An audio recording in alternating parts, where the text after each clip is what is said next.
It's a BumbleKast Mini, sponsored by Johnny Be Good. Let's jump in with some Archie Mega Man questions. Dr. Wily was always plotting to beat Mega Man and take over the world, so what do you think he would have done if he actually pulled it off? Wily somehow won, and he has the world at his fingertips. What does he do next? He basically uses the world as his playpen to build robots and show off how great robots are and how brilliant he is, and the robots that he built are so brilliant because how brilliant he is, and so on and so forth. And within 6 months to a year, he realizes he doesn't know what he's doing. Like, he conquered the world. Now what? He's bored. He has no it's not just a matter of he doesn't know what to do. He doesn't have any interest in it. I don't think he wants to rule. I don't think he wants to actually plan out any kind of hierarchy or social structure or manage any kind of economy. He just wants the bragging rights. He just wants people to know who he is. Yeah. So he won. Okay, now what? He's kind of like... I think that would be kind of a crisis for him. He's kind of like Megamind. Yeah. Yeah. Now that he has monstrosity, what was he going to do with it? Exactly. And the problem is he can't let it go, because then it shows that he was a fool, that he went too rashly. But he can't do a bad job, because then he looks like a fool. He's his own worst enemy in that regard. Yeah. Yeah.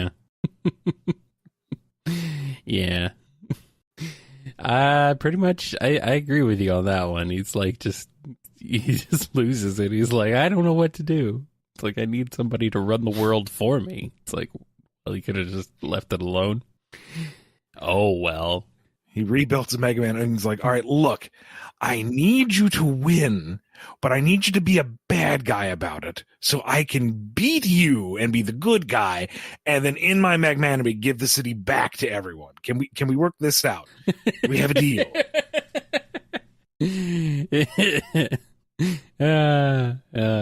Yeah, pretty much. Brock's like, that is so convoluted. And he's like, no, it's genius. Fine, whatever. I actually shoot you in the kneecap this time, though. You forgot to reprogram the 3 laws, old man.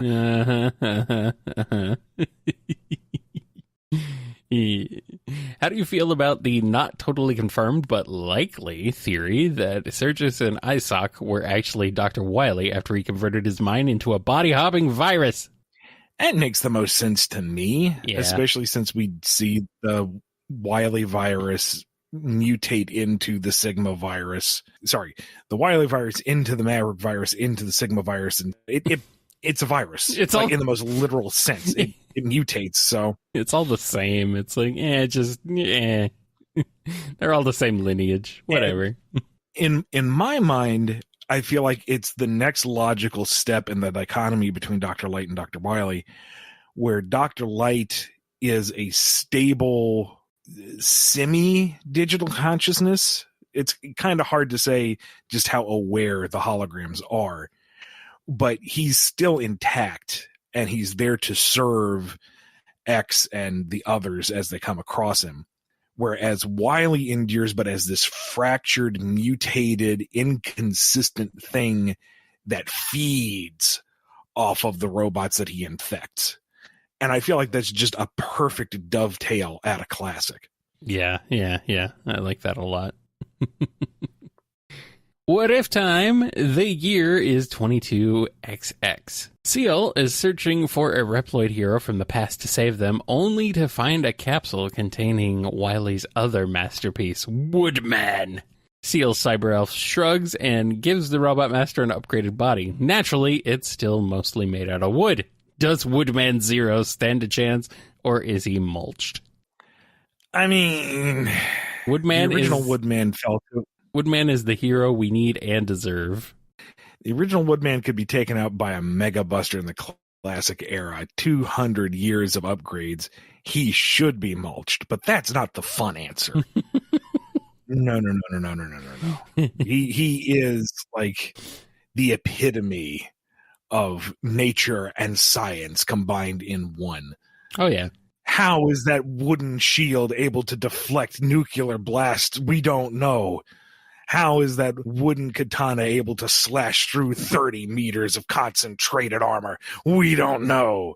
Yes, 30 square meters of pure armor. Neo Arcadia went out of its way to be stupid. How is he able to do this? Because he is one with the Force. What does that mean? It doesn't matter. Because he is Woodman Neo. Oh, I'm ready. I'm down. We need Woodman. Woodman is the hero we need and deserve. It is true. I mean, you see, we've got the slogan built into it. Could you? Would you? I feel like this is a Silva Gunner thing. They like Woodman. Specifically a really bad MIDI of Woodman, but still. Where would you guesstimate that Able City / Arcadia and Neo Arcadia are situated, geographically speaking? I've heard arguments for everywhere short of Antarctica. I have no idea. I don't think it matters. Not terribly. No. I mean, where was the main Mega Man city? Monsteropolis or whatever you want to call it, you know? And given the level of tech, it could be literally anywhere. They could build it as an autonomous ocean nation and actually grow land around it. It could have been somewhere and then they just freaking up and moved the whole city at one point. It could literally be anywhere. It's over there. And that far in the future, what analogous geopolitical identifiers we had in 20XDX would be gone anyway. Most likely, yeah. Of course, with the absolute collapse of humanity a couple times over, the geopolitical landscape of 20XX would be dead anyway. Yeah, don't worry about it. It's wherever you want it to be. That's good. Yeah, let's just say it's in Antarctica. They terraformed Antarctica to be habitable again. Yeah. Yes, also I know it is Siva Gunner, technically, but nobody calls it that. Let's talk about the most compelling part of any good franchise. Financing! How much do you figure it costs for the various roboticists to build a Robot Master? I imagine the price range is somewhere between eye-watering to GDP of a small country. Note, as a disclaimer, I am totally not asking because I'm trying to squeeze 8 evil Robot Masters into my budget. Just curious. I mean, that's the question, isn't it? Because Dr. Light had a whole line of them ready to go, but was that something that he was building as a proof of concept and that the market would support something else? Or is it he's a genius and he's able to just churn these out, whereas somebody else couldn't? We would need to see a better example of Robot Masters abroad. Mm-hmm. You know, how many does Dr. Cossack have under him? How many does Dr. Lalinde have under her? How many does Dr. Steele or any of the other roboticists around the world? Wiley doesn't count. He steals and has illicit means. And I think they all have illicit means. It's just Wiley's more overt about it. And, you know, also how difficult is it to construct them? I mean, Dr. Light is a genius. So does that mean your average roboticist or construction company would be hard pressed to match him? Mm-hmm. Or is he the visionary that got the ball rolling and others can follow up? I mean, Dr. Kane was able to look at X, who is significantly more advanced, and make some pretty sturdy knockoffs off of that. And he was just an archaeologist. So Dr. Light created the Robot Masters as a means to better humanity and their relationship with robots. So I would like to think that he would make them as user-friendly as possible. I don't think he had monetary gain in mind. It was more altruistic. Assuming that he is kind of the founding father of these autonomous, semi-conscious robots with a desire that they are easy enough to replicate and proliferate to better society, I don't think they would be that costly. Certainly much more than your standard Natar or what have you. But, maybe we're talking like a factories type of investment versus a single car. It's interesting to think about. Really, though, I think Light just built his robot masters in a cave with a box of scraps.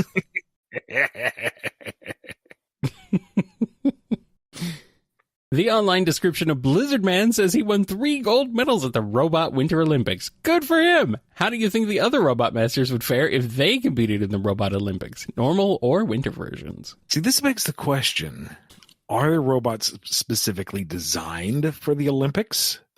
Or is it you submit whatever model you have and see how well it does? Are there... There's no... What are the implications Are there regulations? Of this? Yeah. Yeah, like, are there regulations? Was Blizzard Man specifically designed for winter sports? Mm-hmm. Or was he an Arctic-built robot that just happened to excel in those fields because of his programming? Do you have to have a robot registered specifically for an event, or can you just throw anything in there and hope it works for the best? So many questions, which is probably just meant to be a funny little Easter egg type thing. Oh yeah, he won 3 gold medals to the Robot Olympics. Ha ha ha. Don't think too hard about it. No, I will. I'll think as hard as I want. And think hard about it and actually make it a thing. I think it would depend on the Robot Master, and it would depend on the event. I mean, Flashman in any kind of track and field event is just cheating. Quick Man, though.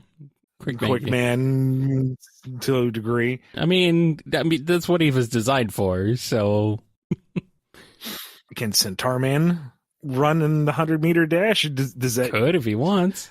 Who are you to stop him? I mean, when he has literal horsepower, is that a problem? He only has 1.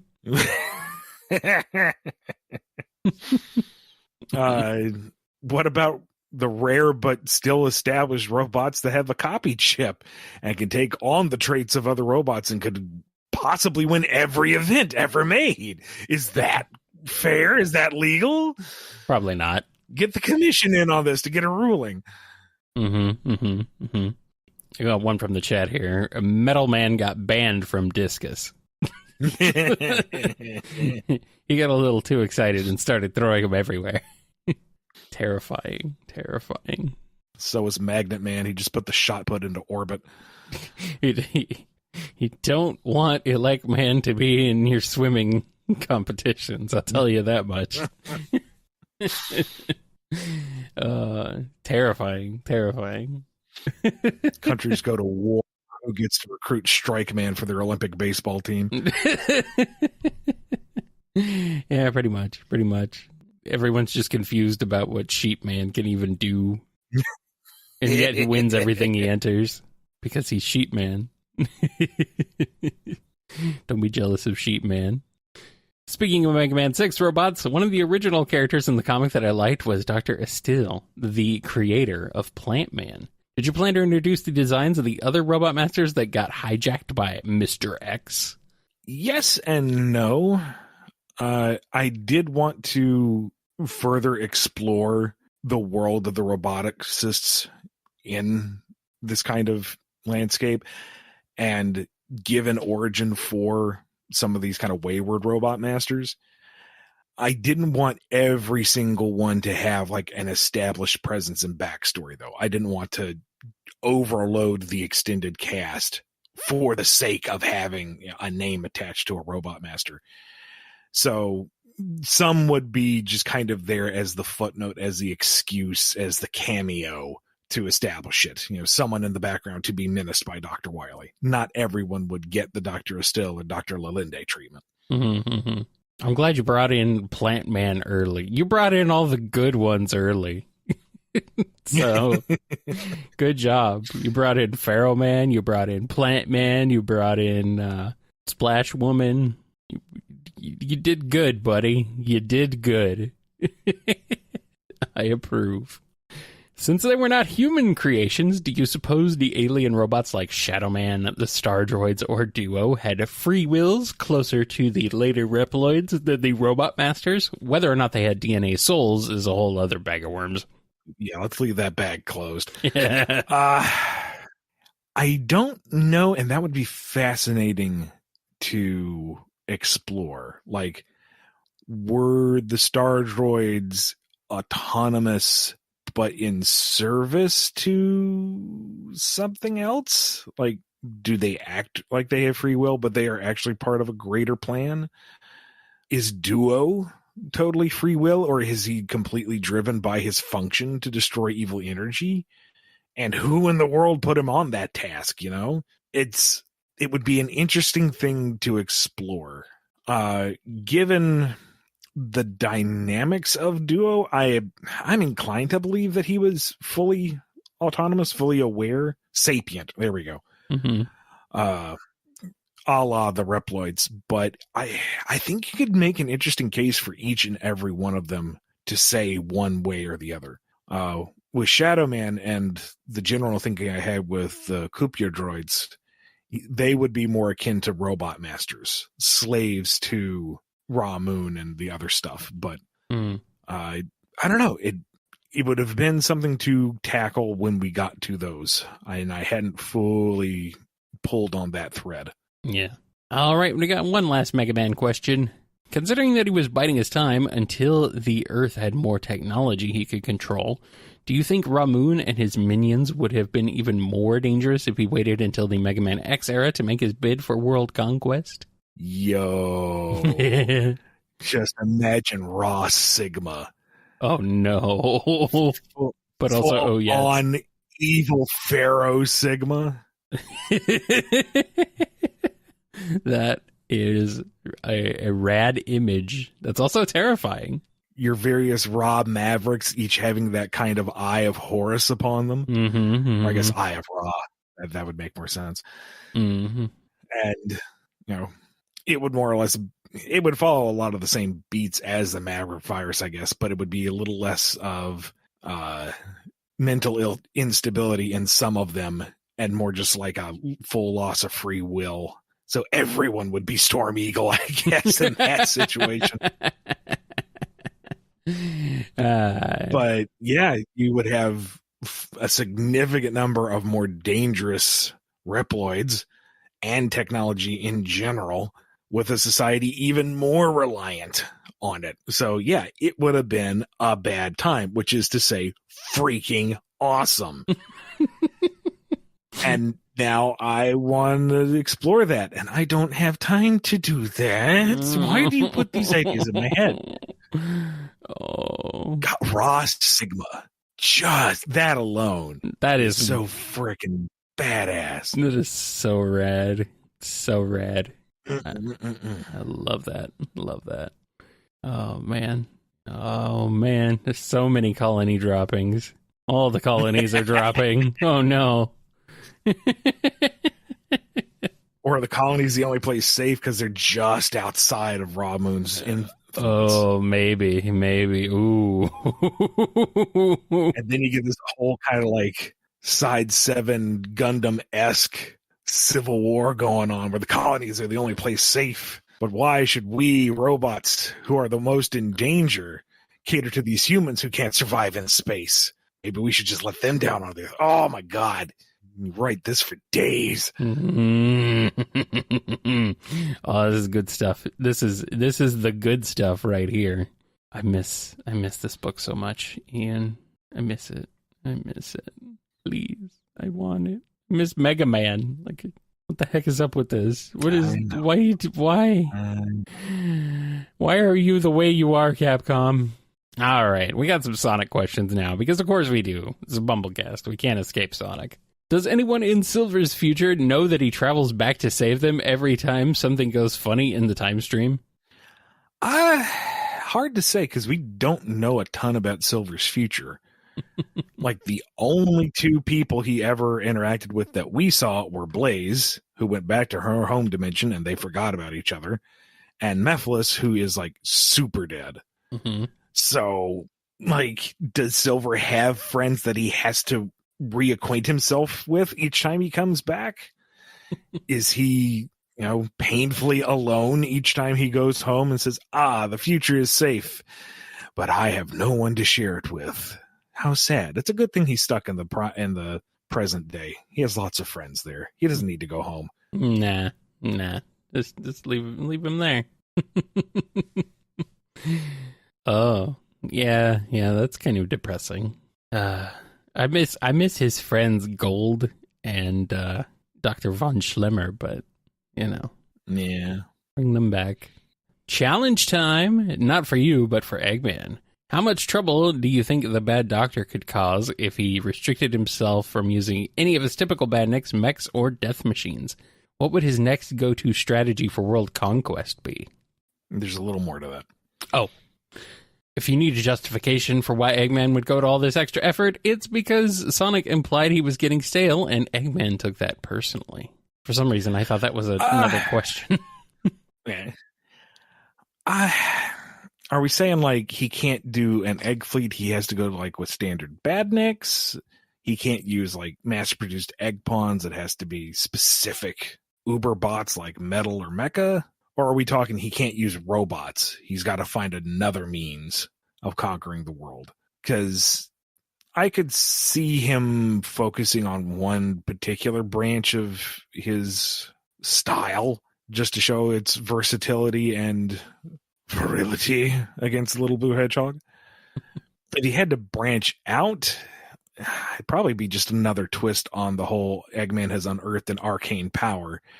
But instead of using it as a AA battery, he would use it as the main fighting force. So maybe he finds a way to put a leash on King Boom Boo and is now commanding ghosts, which he kind of did in Rivals 2. Yeah. Sort of. Or, to a degree, that's kind of what he tried to do with the Ancients. And we saw how well that worked out for him. Yeah, well, nothing ever works out for him. I'm really surprised he, is not, just melting down all the time from his plans getting ruined. The definition of insanity is doing the same thing over and over again, expecting a different outcome. It's not, but... He is the mad doctor. It's not, but okay. Look, Ubisoft told me it was in a very convincing way, so I'm going to cling to that. Yeah, Ubisoft. Hey, Voss was great. Don't even start with me. Voss, everything about Voss is great. Anyway. Yeah, but Ubisoft, though. Come on. They're Ubisoft. Yeah, all right. But I guess it would be kind of like if he cracked open the earth to get Dark Gaia out, and instead of going, oops, he actively tried to take over the Dark Gaia critters instead of just letting them do their thing in the day, at the night. Mm-hmm. So... And he's tenacious. He's versatile. He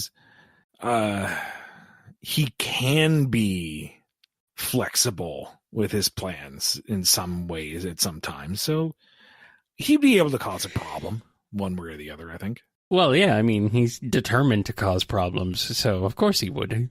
It's his thing.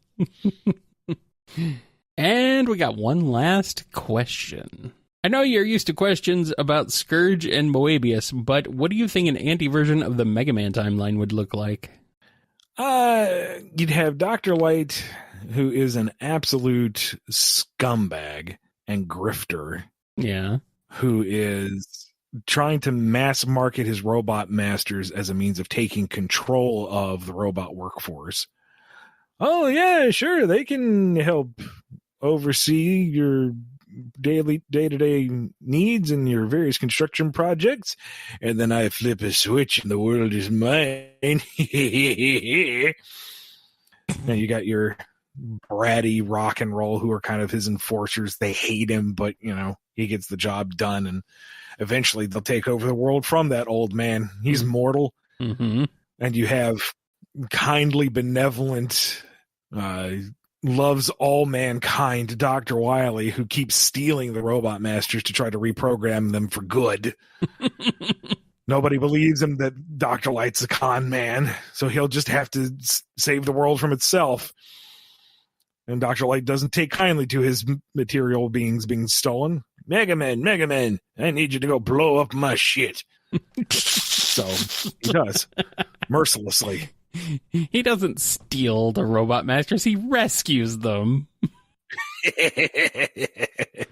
He's trying to save them. Come on.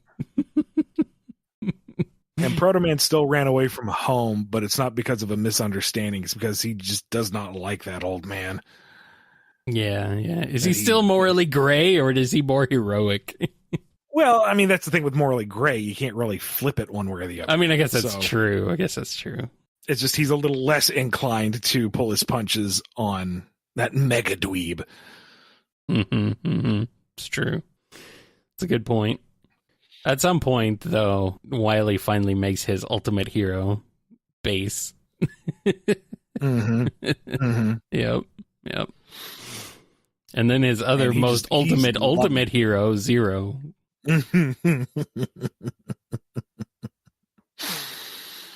Zero, the hero who will bring everything back to zero. Zero Except to hero. He's confronted by the perfectly, meticulously crafted evil robot, the one who will cross out all of humanity, the executioner himself. Yes. Yeah. I see how this goes. Well, I guess since there's already so many different permutations of Mega Man and everything, that it's probably a good thing they didn't explore like an anti/evil version of everybody too. But it would have been interesting. We did get Quint.